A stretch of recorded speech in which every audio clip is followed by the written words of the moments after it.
Здравствуйте! В эфире очередной выпуск программы «События недели». В студии Белла Кварчия. Основная тема нашей сегодняшней передачи – состояние строительных объектов, которые приняли в 2014 году. Речь, конечно же, пойдет о недоделках. Как всегда, в нашей студии будет гость, с которым мы обсудим нашу тему после обзора событий за эту неделю. Роланд Матуа расскажет о том, что произошло за последние несколько дней.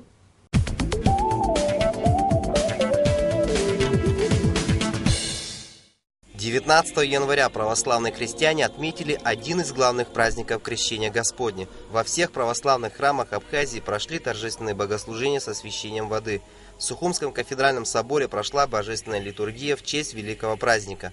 Испокон веков считается, что крещенская вода обладает целительной силой, охраняет дом от темных сил. Верующие спешили в храм, чтобы получить Божию благодать. Многие родители в праздник привели своих детей, чтобы совершить обряд крещения. С этого же дня в школах Гудаутского района стартовала акция по поднятию государственного флага республики. Она будет проходить каждый понедельник перед началом занятий. Акция проходит в виде торжественного построения учащихся, во время которого под звуки государственного гимна поднимается государственный флаг страны. По сообщению Генпрокуратуры, в ночь на 20 января тела 3 грузинских террористов, убитых 12 января в ходе спецоперации в Гальском районе, соответствующими оперативными службами республики, были вывезены с территории бюро судмедэкспертизы и захоронены. 20 января первый вице-премьер Абхазии Шамиль Адзымба сделал заявление, посвященное теме невозврата ранее выданных кредитов. Он сообщил, что на сегодняшний день кредитный долг составляет более 150 миллионов рублей. В дальнейшем будет намечен план действия возврата государственных денег. Мы ждем до 1 марта, до конца февраля. Потом эти списки будут обнародованы обязательно, или напечатаны, или по телевидению. Те, кто злостные неплательщики. Более того, компетентные органы, прокуратура, МВД, ВЦУБ, они вплотную займутся этим делом. С 20 января Госавтоинспекция Абхазии потребовала от водителей включать при езде ближний свет фар не только ночью, но и днем. Такое решение было принято, чтобы заставить водителей быть более внимательными на дорогах и тем самым сократить число аварий. Кроме того, с этого года ГАИ перестает оформлять автомобили, история которых неизвестна. Если ранее таким авто выдавались документы без права продажи и выезда за пределы республики для введения учета, то теперь такой практики не будет. 20 января на ГТРК прошел смотр презентации пилотных проектов, подготовленных за последние 2 месяца. Некоторое время назад выпуск тематических программ на абхазском телевидении был приостановлен для улучшения качества эфирной продукции. Авторы за короткое время подготовили 12 разножанровых передач. Руководство ГТРК привлекло к просмотру пилотных проектов писателей, режиссеров, этнографов и музыкантов. Формирование бюджета на 2015 год, проекты, инвестиционные программы и другие вопросы обсуждались 21 января на совместном заседании парламентских комитетов по бюджету и экономической политике. На заседание были приглашены премьер-министр Беслан Будба, министры экономики и финансов. Руководители правительства пояснили, что в связи с кризисом ассигнования Российской Федерации в экономику Абхазии не урезаются, но при этом следует учитывать высокий уровень инфляции. Абхазский язык вчера, сегодня, завтра. Документальный фильм «Мананы Кукускир» с таким названием был презентован в Абхазском государственном музее боевой славы 21 января. Фильм посвящен проблеме изучения абхазского языка. Идея создать фильм, который полностью раскроет все грани абхазского языка и покажет, насколько он уникален, возникла у его автора, журналиста Мананы Кукускир, 3 года назад. Этот фильм предназначен именно для тех, кто языком не владеет по каким-то причинам. Это могут быть те же абхазцы, армяне, русские и так далее. Вот для них этот фильм, чтобы прочертить и увидеть эти проблемы, и если это возможно, решить их. 22 января выбирали лучшую работу года в Центральном выставочном зале. На конкурс изначально были представлены работы 32 абхазских художников самых разных жанров. Члены правления Союза художников выбирали лучшие работы в течение года в 3 этапа путем тайного голосования. Победитель конкурса – скульптура Виталия Джения «Обнаженная». Выставка продлится до 5 февраля. 23 января президент Абхазии подписал указ о создании комиссии по конституционной реформе в целях разработки поправок к Конституции Абхазии, направленных на реформирование институтов государственной власти и местного самоуправления. Комиссию возглавляет президент. В нее вошли еще 19 человек, представители государственных ветвей власти, партии, общественных организаций. В ее составе также ученые, юристы и общественные деятели. Центральная республиканская больница закрылась на карантин из-за подъема заболеваемости ОРВИ и гриппом. Заболели многие сотрудники и пациенты. Работа больницы будет акцентирована лишь на оказании экстренной медицинской помощи неотложным пациентам, а планово-оперативные вмешательства будут ограничены. Карантин продлится 10 дней. Главврач ЦРБ Астамур Иванба обратился к гражданам Абхазии планировать посещение больницы только в случае крайней необходимости, а также навещать больных родственников только в установленные часы приема.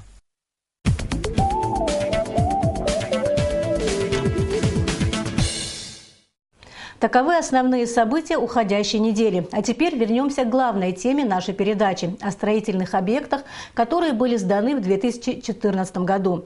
Приняли их, однако, с недоделками. Чтобы узнать, почему у нас так строят, мы пригласили начальника управления капитального строительства Абхазии Беслана Агрба. Здравствуйте, Беслан Закирович. Добрый день. Тема некачественного ремонта у всех на слуху очень долгое время. К примеру, очень много нареканий вызвало строительство больницы в Гудауте. Я хочу предложить вашему вниманию сюжет на эту тему, который подготовила наш корреспондент Нис Варшва. Давайте посмотрим.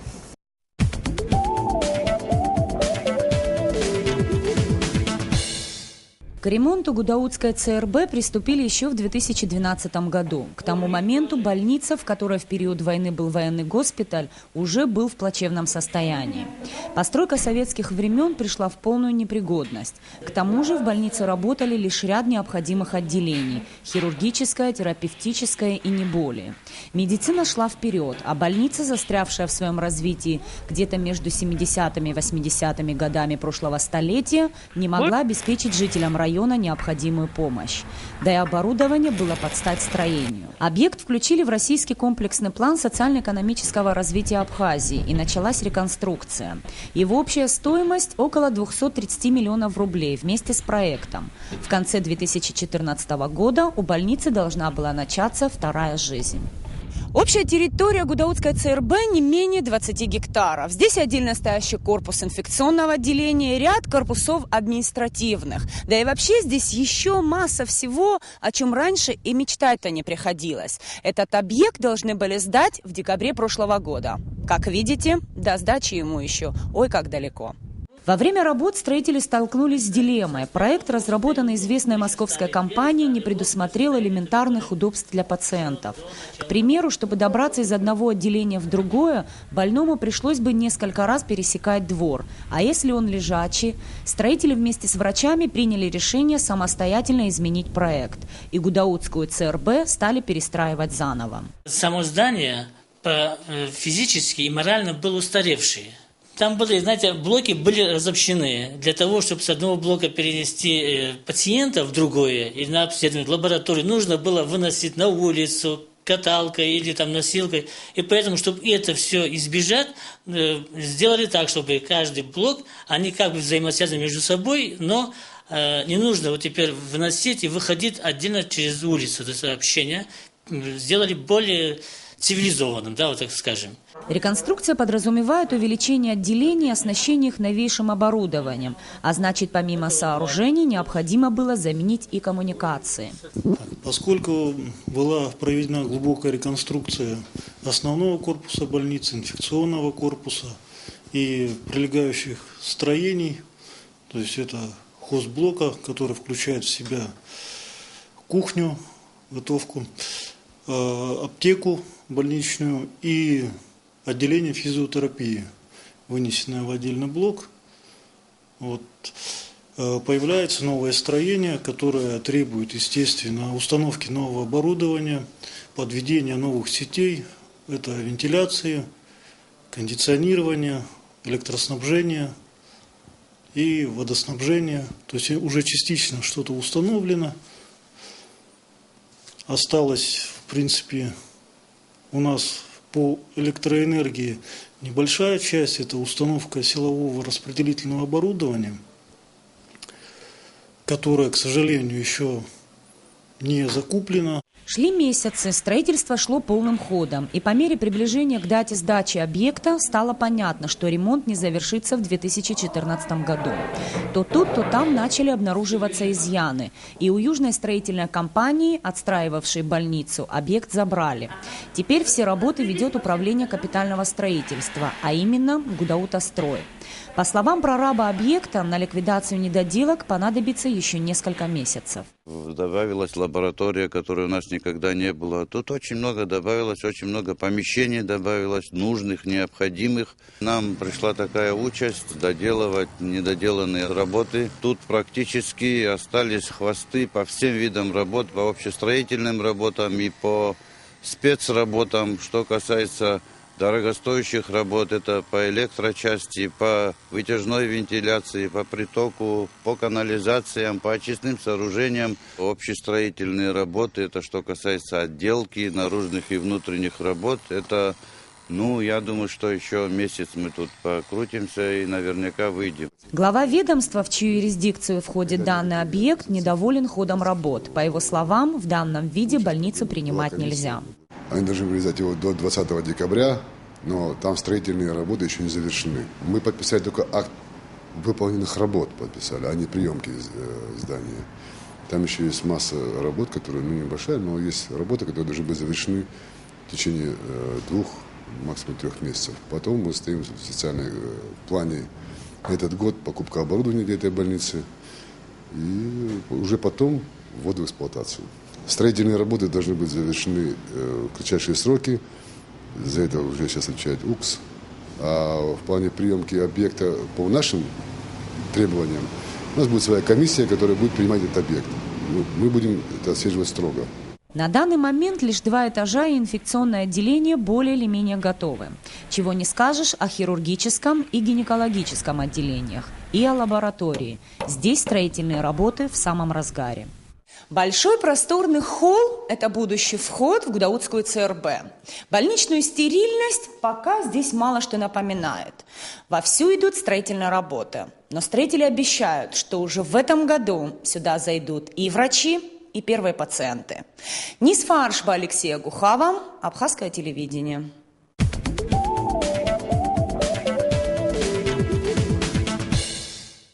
Вот такой сюжет получился о Гудаутской больнице. Он поставил ряд вопросов, вызвал, по крайней мере, у меня. Скажите, пожалуйста, почему так происходит? Почему случилось то, что случилось? Почему вылезают какие-то недоделки в конце строительства? Вы знаете, как этот объект не то, что был передан УКСу, там чуть неправильно сказано, поручили УКСу найти подрядчика, и фактически мы туда пришли, как, так скажем, наладить те работы, недоделки, исправить, как кризисный менеджер, так если можно выразиться, чтобы выправить чуть ситуацию. Объект строил Матова Вадим, куда войска наши. Заказчиком был Минздрав. И мы ввели исключительно технадзорство. После того, как было понятно уже, что объект не сможет быть сдан в том виде, в котором он должен быть, его попросили нас, так скажем, довести до ума. Мы пригласили организацию Гудаутострой, подписали с ними новый контракт, разорвав с южной строительной компанией. И сейчас пытаемся вывести объекты из кризиса, так скажем. Как это получится, судить людям, которые там будут работать. То есть вы тогда не контролировали? Нет. В смысле УКС, не вы лично? УКС вообще не контролировал практически ничего, так скажем. Да, у нас были несколько объектов. Это университет, Верховный суд, который был заморожен в 2014 году. И ряд других объектов, небольшое количество. Все остальные объекты вели ведомства, министерства и под их контролем проходили. Мы осуществляли исключительно технадзорство. Причем зачастую получалось так, что даже наших технадзоров приглашали, когда уже объект практически построен, вспоминали, что существует такая организация УКС, которая должна принимать работы. И они уже приходили, когда достаточно тяжело было определить степень.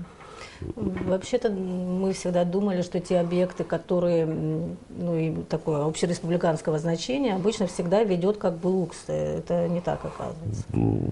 Вообще вот с 2015 года принято постановление нового руководства правительством, что с 2015 года все объекты, проходящие через бюджет, заказчиком будет управление капитального строительства. За исключением там, некоторых статей, все остальное как бы будем контролировать мы. Насколько это будет оправдано, покажет время. Сможем ли мы справиться с таким объемом работы, посмотрим. Ну, в итоге в 2014 году сколько было объектов принято и сколько там проблемных среди них? Более 40 объектов было принято, проблемных из них, ну так скажем, 3-4 объекта есть проблемные. Это вот то, что мы говорили, больница, это детские сады в Гудаутах. В принципе, все остальные объекты как бы они практически завершены. Что касается театров, все в порядке? Ну, мне трудно судить, потому что мы не были там заказчиками, опять же, да, мы их не принимали, эти объекты. Есть жалобы со стороны эксплуатирующих организаций, это понятно, но в каком там, что конкретно, мне сложно сказать, потому что мы не вели эти объекты. Там есть как бы и объективные, и субъективные причины, там, насколько я знаю, с театром конкретно там с энергетикой проблема. Но там уже не столько вина строителей, сколько беда, так скажем, наша общеабхазская, не хватает электроэнергии на сетях, подходящих к нему. Там поставили новый трансформатор, но он не вытягивает ту нагрузку, не выдерживает, которая подается изначально. Это надо как-то в комплексе подходить к таким вопросам и решать их. Ну вот о гудаутских детских садах, я хотела к этому вернуться. Мы увидим небольшой материал об этом и комментарий нашего министра образования, науки, спорта и молодежной политики.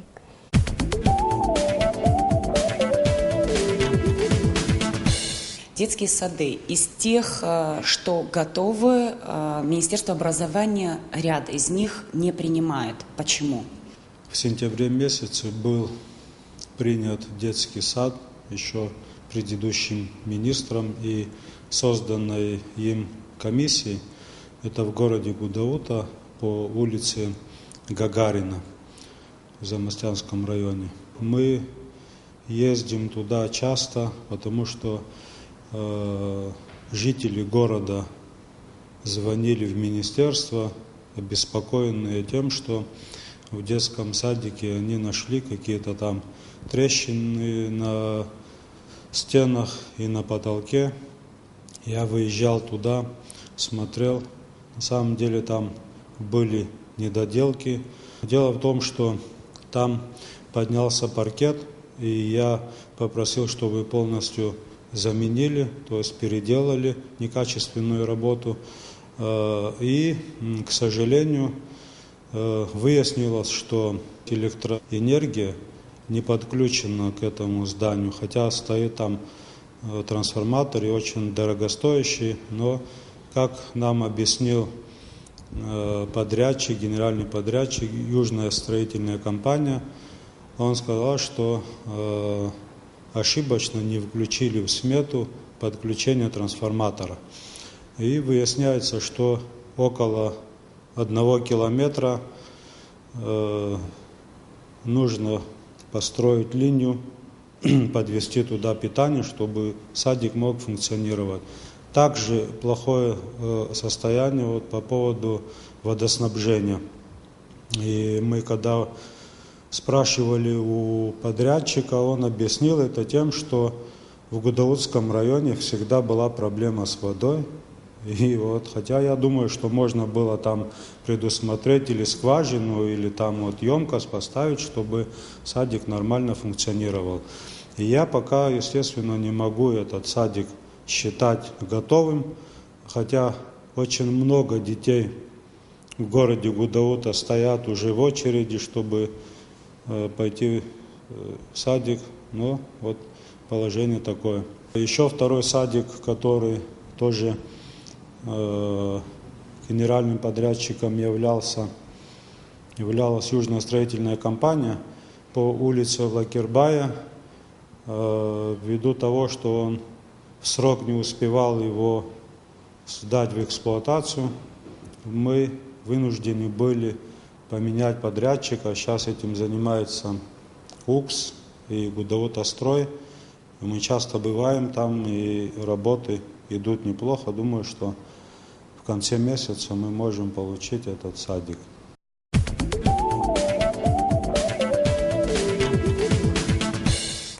Строить объекты без воды и света, как это возможно? И вообще, кто определяет ход работ, последовательность? Это же как-то планируется? Вообще, как бы изначально, что такое объект, да, вот, который строится, если так прийти к нему изначально, дается техзадание той организации, которая будет, от той организации берется техзадание, которая будет эксплуатировать.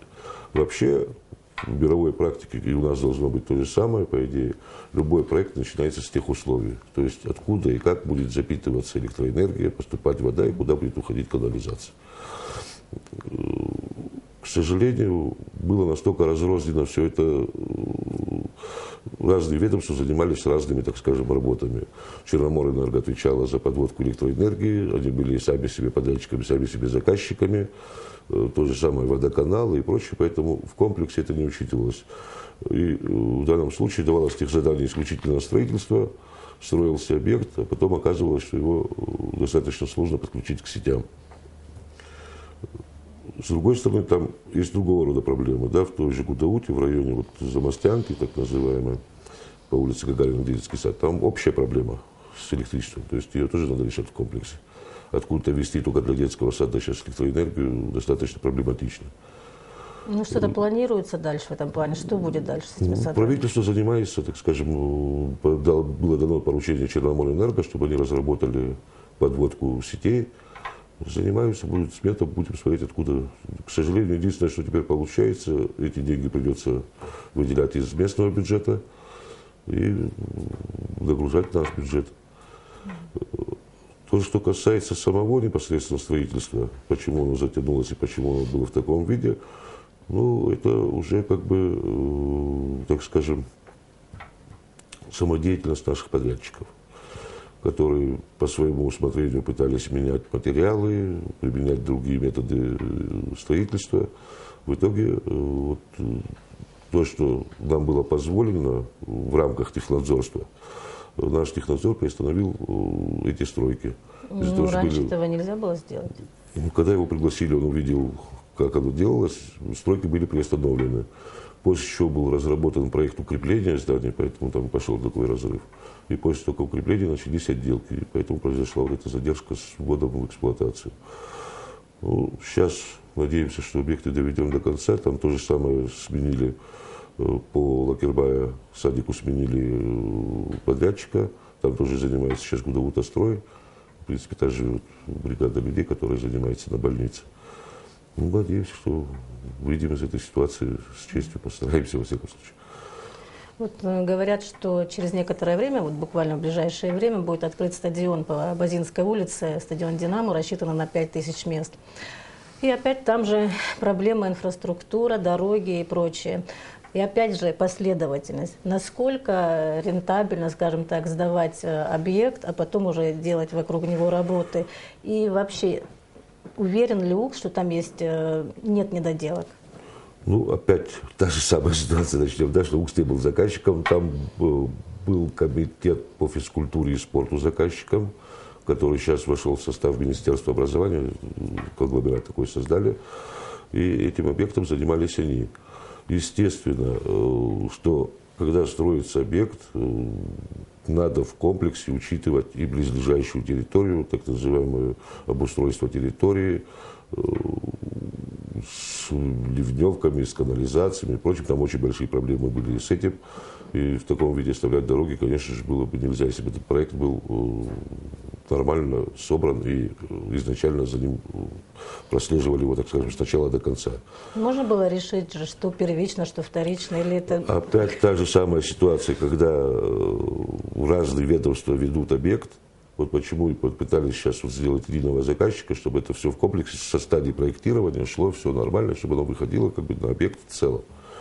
разные ведомства занимались. Кто-то занимался одним, кто-то занимался другим. В итоге семеняне дитя без глазу, как говорят. Вот такой объект у нас появился. Ни с архитектурной точки зрения, никак не вписывающийся в наш город. Да? Что по этому объекту можно сказать еще? Недоделки будут там выявляться сходу? Недоделки там есть, они будут устраняться. Там мы подрядчика не меняли, там осталось ЮСК, как и было. Он своими силами должен закончить. Насколько я знаю, там есть проблемы тоже с энергетикой, опять же. Какие-то там щиты они должны были установить, не хватало стульев. Ну и по, так скажем, отделке кое-какие замечания были, которые они должны были устранить. Следующий вопрос касается очистных сооружений. Скажите, пожалуйста, в каком они сейчас состоянии, когда они заработают, насколько это все продлится? Ну, объект готов практически. Объект хороший, серьезный, мощный достаточно. Интересно с инженерной точки зрения. Другой вопрос, то, что вот имел в виду президент, мне кажется, чуть-чуть по-другому надо это все сформулировать. Он имел в виду, что мы опять не знали, что поставить впереди лошади или телегу. Да? Вопрос должен опять решаться в комплексе. Должны были быть сети, которые ведут канализационные к этим очистным сооружениям. И сами сооружения должны, конечно же, работать. У нас проблема с внутренними сетями в городе. К сожалению, тех денег, что выделяет нам Россия, недостаточно. Каждый год мы пытаемся какими-то частями идти вперед, но их недостаточно, чтобы этот комплекс как бы завершить.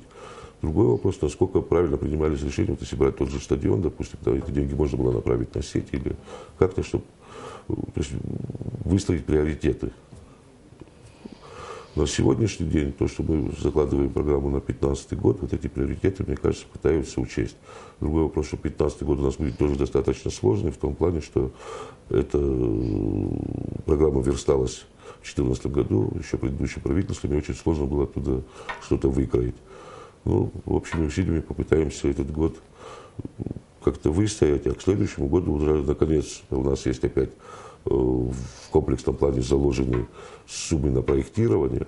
И вот к 2016 году, я думаю, уже спокойно выйдем с хорошими комплексами, которые будем строить от нуля до конца и без претензий от населения. И еще хочу добавить одну вещь, что впервые за 3 года мы вложили в собственный бюджет, бюджет пока не сверстан и не принят, деньги на строительство из местного бюджета, что показывает вектор развития, да, как бы движение вперед. Может, это небольшая сумма, но сам вектор уже заложен, и мы надеемся, что в будущем мы будем эти суммы увеличивать, уже своими силами сможем что-то строить и достраивать. Понятно.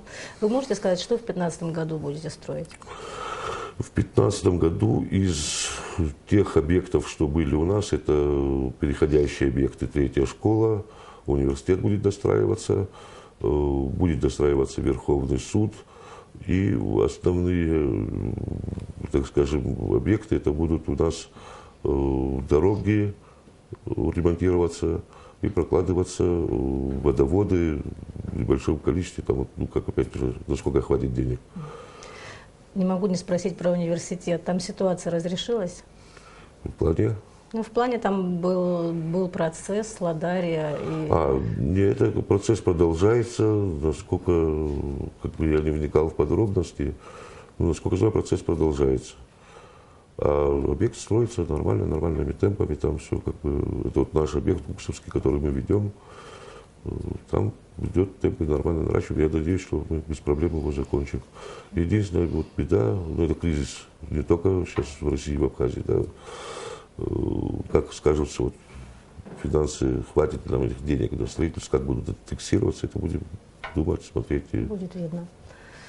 Спасибо за интересную беседу, спасибо, что согласились ответить на наши вопросы. Всего вам доброго, до свидания. Самое интересное, что даже если эти объекты приняты, то это не значит, что они сразу же будут функционировать. Вот, к примеру, мы никак не дождемся, когда заработает детская спортивная школа на проспекте Мира в Сухуми, которая сдана почти 2 года назад. Что нам ждать в отношении этого и некоторых других спортивных объектов, нам рассказал министр образования, науки, спорта и молодежной политики Адгур Какоба.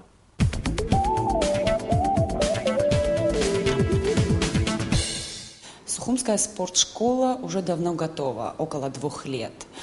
Почему этот объект не работает?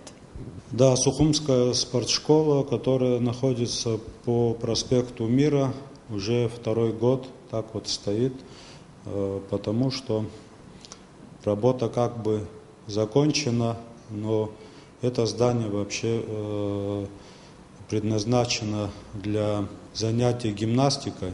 Видимо, несогласованно делали этот зал, и для гимнастики там много еще нужно делать. Мы недавно смотрели с директором этой школы, и она нам показала, вот какие работы еще нужно дополнительно провести. И я, насколько знаю, сейчас этим занимаются, и есть надежда, что скоро мы его запустим. Какова перспектива теннисных кортов? Теннис в Абхазии, большой теннис нужно развивать, потому что у нас есть, как вы знаете, талантливая молодежь, которая уже нам показали хорошие результаты. У нас функционируют теннисные площадки, но я хотел бы, чтобы работа была налажена более эффективно, и мы сейчас рассматриваем, и у нас вот в планах 2015 года есть свои видения, и мы будем эту сферу развивать.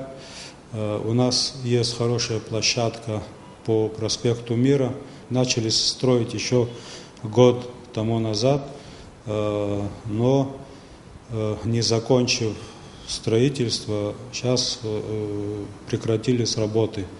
В министерство обращался подрядчик, который занимался этой работой, с претензиями, что ему никто не оплачивает эту работу. Но я по моей просьбе показать смету и какой документацией он владеет, он сказал, что мне была дана команда устно, чтобы я построил, а потом, что оплатят мою работу. Но, к сожалению, сейчас я не могу, там более 70 тысяч задолженности строителям. И мы, наверное, специально будем это обсуждать в кабинете министров. И я вот думаю, в ближайшее время обратиться к премьер-министру, и будет, наверное, принято решение. А площадка там очень хорошая, и расположение этих площадок, там не только теннисная площадка, там еще баскетбольная, волейбольная и мини-футбольная площадка. У нас сейчас даже нет возможности назначить ни директора, ни охранника, потому что им нужно будет платить, а эта площадка еще не взята на баланс, и мы не можем просто его сохранить. И вот жалко, недостроенная площадка, и уже начинаются там какие-то вот неприятные вещи.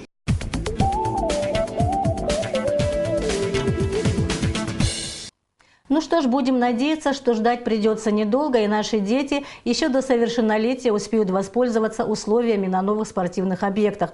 А теперь вернемся к самым последним новостям. В Арсмира пресс-конференцию для журналистов провел учредитель благотворительного фонда «Ашана» Беслан Шакая.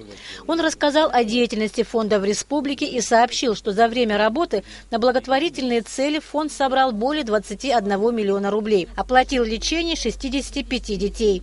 Информационную поддержку акций фонда, по словам Беслана Шакая, оказывали некоторые СМИ республики, в том числе АГТРК. Компания сотрудничала с фондом «Ашана» бесплатно. Учредитель фонда сообщил о встрече с руководством канала, на которой было решено продолжить сотрудничество. Его условия будут оговорены дополнительно. 24 января сотрудники Министерства образования, спорта, науки и молодежной политики вышли на субботник. Убирали на прилегающей к площади Свободы территории. После Нового года в этой части Сухума накопилось много мусора. Чтобы его вывести, мусоровозам пришлось сделать несколько рейсов. Инициаторами были наша молодежь, Министерство образования, науки, спорта. Они ко мне пришли, обратились, то, что прилегающая территория была очень замусорена. Поэтому мы оказали помощь, организовали субботник, приняли в этом участие «Зеленое хозяйство», выделили нам трактор. Мы поставили еще второй бункеровоз. Пришли жители 14-го дома, которые просто с благодарностью и даже тоже приняли участие частичное, и убрали всю прилегающую территорию. Но еще этого недостаточно, конечно, мы продолжим, будем наводить порядок. Такой оказалась картина уходящей недели. Хороших вам новостей. Всего доброго.